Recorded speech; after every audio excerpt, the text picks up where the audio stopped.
आंदोलन करने की भी मांग है। और आज अपन यहाँ आवेदन पत्र देंगे और यहाँ से लेकर मैं मोरबी भी जाऊंगा और जामनगर भी जाऊंगा और पूरे सौराष्ट्र के अंदर घूमूंगा। और जय जोहार, जय आदिवासी दोस्तों।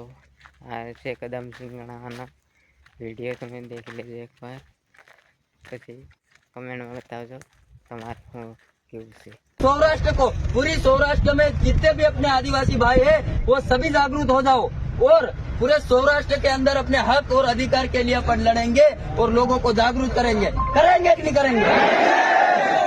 और मुझे जसदण के अंदर बिठा दिया था, क्या उन लोगों को ऐसा लगा कि भाई एक बार उठा के डाल देंगे तो ये आवाज दब जाएगी, ऐसा सोचा था कि इन लोगों ने जसदण में बिठाया। इसको लगा कि भाई ये आदिवासी है, कमजोर हो जाएगा, तो इसको अंदर डाल देते हैं तो डर जाएगा। आदिवासी डरेगा क्या? डरेगा क्या आदिवासी? मैंने उनको भी बोला है वापस आऊंगा जसदण के अंदर और पुलिस स्टेशन को घेरूंगा। इस आधार पे मेरे को बिठाया था क्योंकि भाई मालिक अपन थे कि मालिक अपन थे कि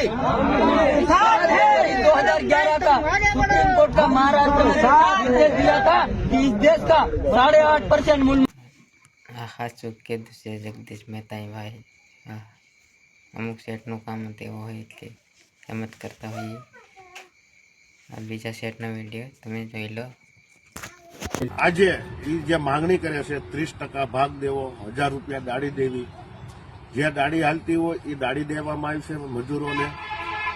30% ભાગ કાંઈ વાંધો નહીં, અમે તમને 30% ભાગ દઈશું, પણ અમે ખેડૂત આગેવાનો એવો નિર્ણય કરીશું કે તમે અમારી વાડી 30% ભાગે વાવવા રાખી, કાંઈ વાંધો નહીં, પણ મિત્રો 1 રૂપિયો ઉપાડ દેવામાં નહીં આવે।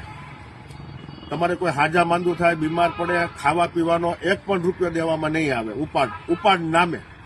બીજું કે તમે અમારી વાડીએ રહ્યો તો મકાનનું પણ તમારે ભાડું ચૂકવવું પડશે।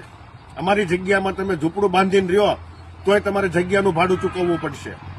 બીજું લાઇટ બિલ તમારે પણ ભરવું પડશે। ત્રીજું આજે તમારે મીઠું પાણી ભરવા જાઓ તો ખેડૂતોના ટ્રેક્ટર લઈને તમે પાણી ભરવા જાઓ, બળતણ લેવા જાઓ તો ખેડૂતોના ટ્રેક્ટર લઈને બળતણ લેવા જાઓ, એનું પણ તમારે ભાડું ચૂકવવું પડશે। આજે તમે જેમ આદિવાસી સમાજે જે તમે સંગઠન કર્યું, અમે એને અભિનંદન આપી છીએ, ના થવું જ જોઈએ, પણ સામે પણ અમે પણ ખેડૂત પણ એક સંગઠન કરીશું। સંગઠનમાં અમારી માંગો આવડી આવી છે। વાડીએ રહેશો તો મકાનનું ભાડું દેવું પડશે, લાઇટ બિલનું ભાડું ચૂકવવું પડશે, ટ્રેક્ટર લઈને પાણી ભરવા જાઓ, બળતણ લેવા જાઓ, એનું પણ તમારે ભાડું ચૂકવવું પડશે। બીજા નંબર